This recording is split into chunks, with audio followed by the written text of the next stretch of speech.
there are so many rules and regulations that here in the U.S. that it makes it really difficult and very expensive for anybody to succeed.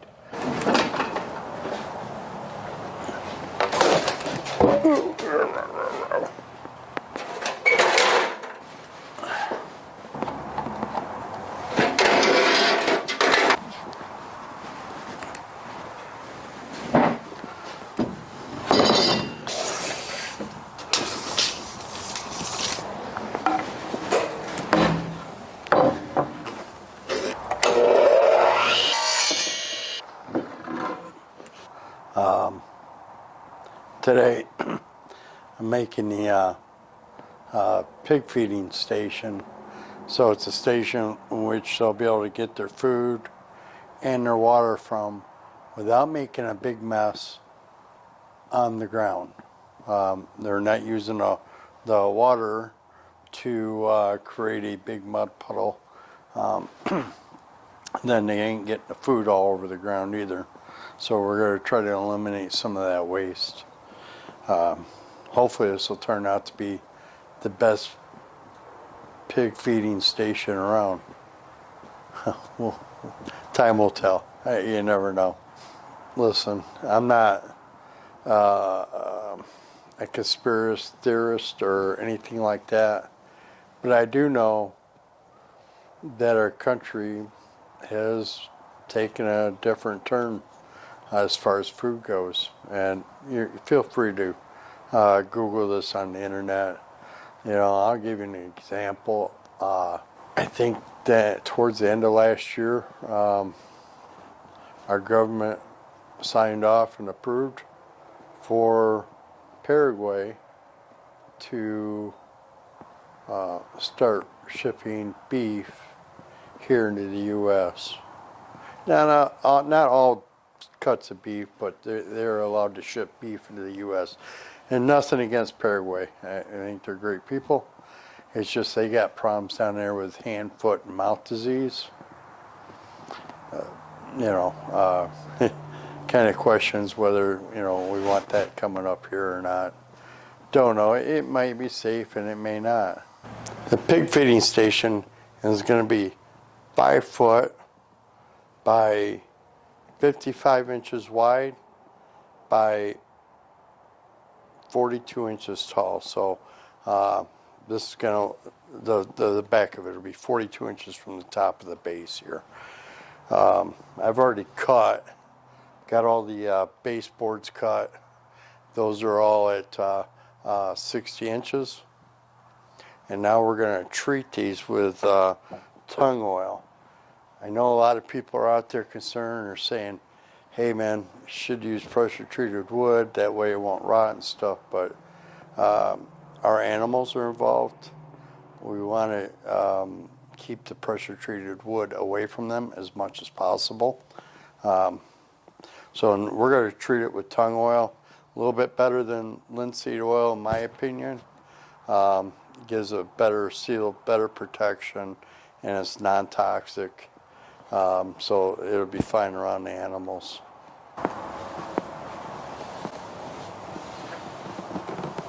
And now it's, for the most part, is cured. It's fairly dry. And now we're going to put it together. Procrastinated enough that we're getting the pigs tomorrow, and I don't have this done yet, so we have to hurry up and get it finished. I like building it up higher in here. Saves my hand or my knees. And here's a fun-filled fact for you. In 2004, our last plant that made penicillin here in the United States closed its doors. We no longer manufacture any penicillin here in the United States. It is all produced in China. And so are many of the other drugs that we use today here in the U.S. Kind of a neat fact, huh? Things got me thinking about all these drug shortages that are happening here in the United States. Guess I'm going to have to learn how to make penicillin.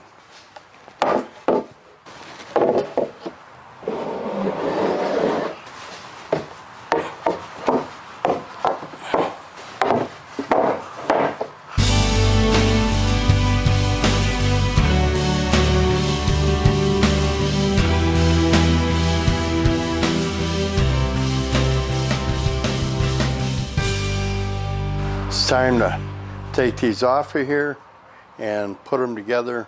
They're not light. Was not meant to be light duty because pigs are strong, they're tough, and they're hard on things. I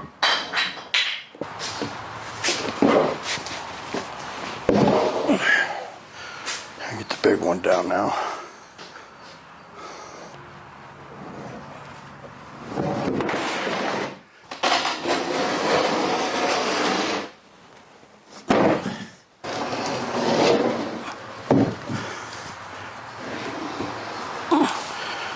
It looks pretty good. It's just the way I've envisioned it. My wife was looking at me like when I had cut all the pieces. She was trying to figure out what the heck I was building. We're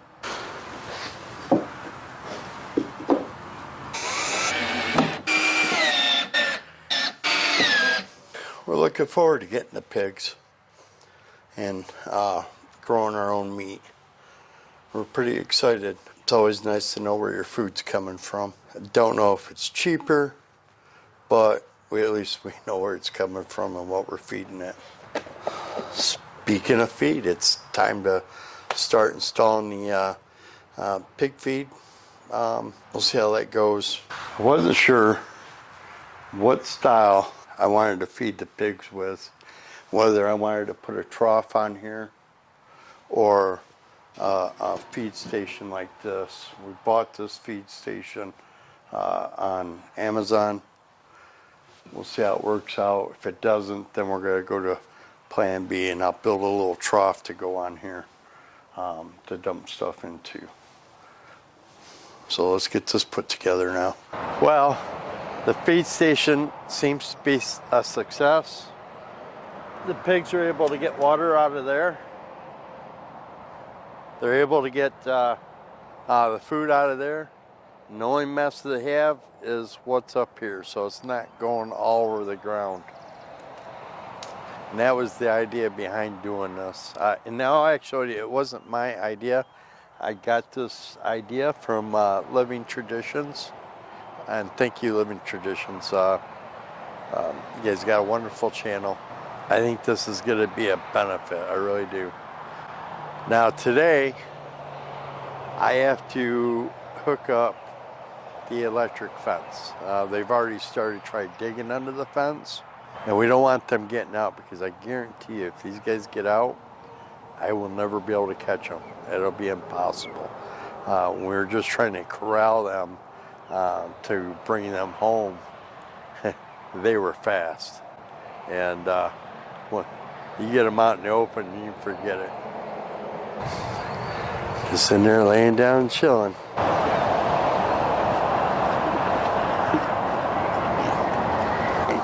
Can I sit down? Well, I think the pigs are enjoying the new pig station.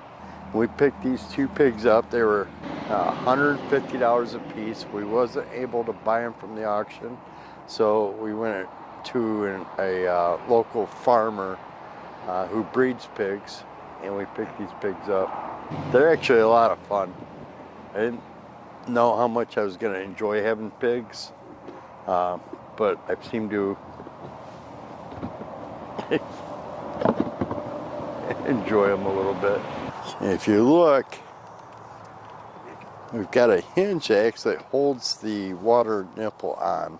That allows us to raise the nipple water up a little bit just by loosening the screws. So as they get a little bit bigger, we can raise that up. And we do got the electric fencing up now, all the way around.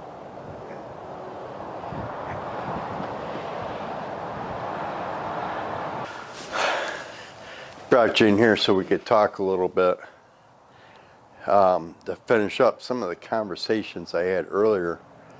You know, why are we doing this? We're gonna have we've got laying chickens. We got 26 laying chickens. We've got 40 meat chickens on its way.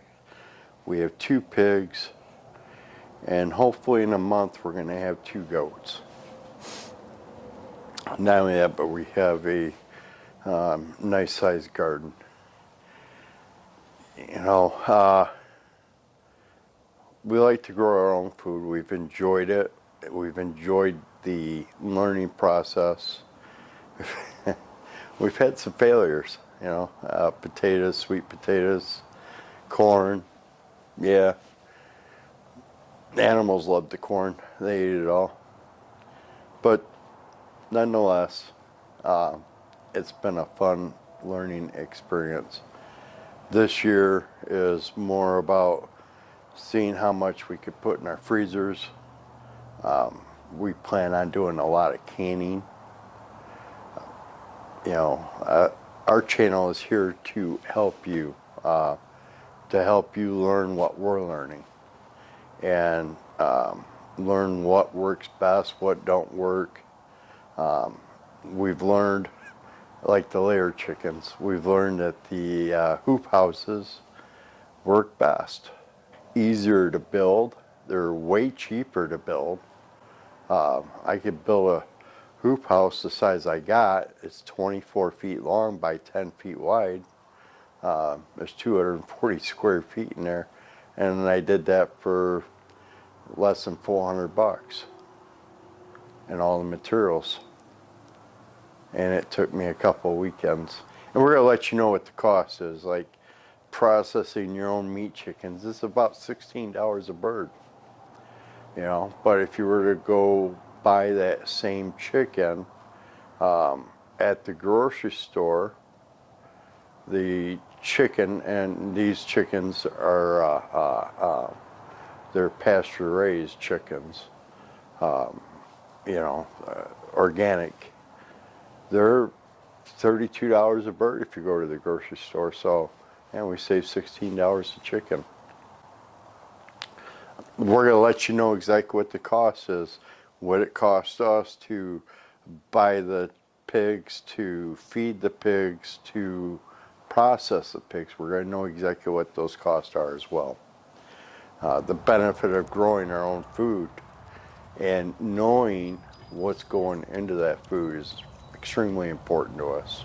We want to know what the pigs are eating, so that at the end of the day, we know that when we slaughter those pigs, we're going to be getting really good meat. Same thing with the chickens. Which led me to, you know, thinking about all the other things and where we get our food from here in the United States that goes on the grocery goes on the grocery shelves. A lot of times people don't know where that stuff's coming from. Yeah. These factory farms, there's no love with the animals. There's no nothing. It's just they're being raised in very small places, in very large groups, and processed very quickly. Here in the U.S., farmland is being sold off at a pace that it's not sustainable. Farms are being turned into subdivisions. They are being turned into solar farms. Farmland's being bought to put in these battery plants. I mean, the amount of farmland that's going here in the U.S. is unsustainable, and eventually we're going to be buying all our food from other countries. It's no different from the medicine. They've made it impossible for anybody here in the U.S. to compete with a small farm, to be able to compete on a scale. We can't compete with the prices that they have in the grocery stores. It's impossible. You just can't do it. I've been through the numbers. I've looked at it, and it's not sustainable. Not unless I had 10,000 acres and, you know, had my own processing facility and had, you know, had the ability to grow my own grains and hay for the animals. A small farm can't do that.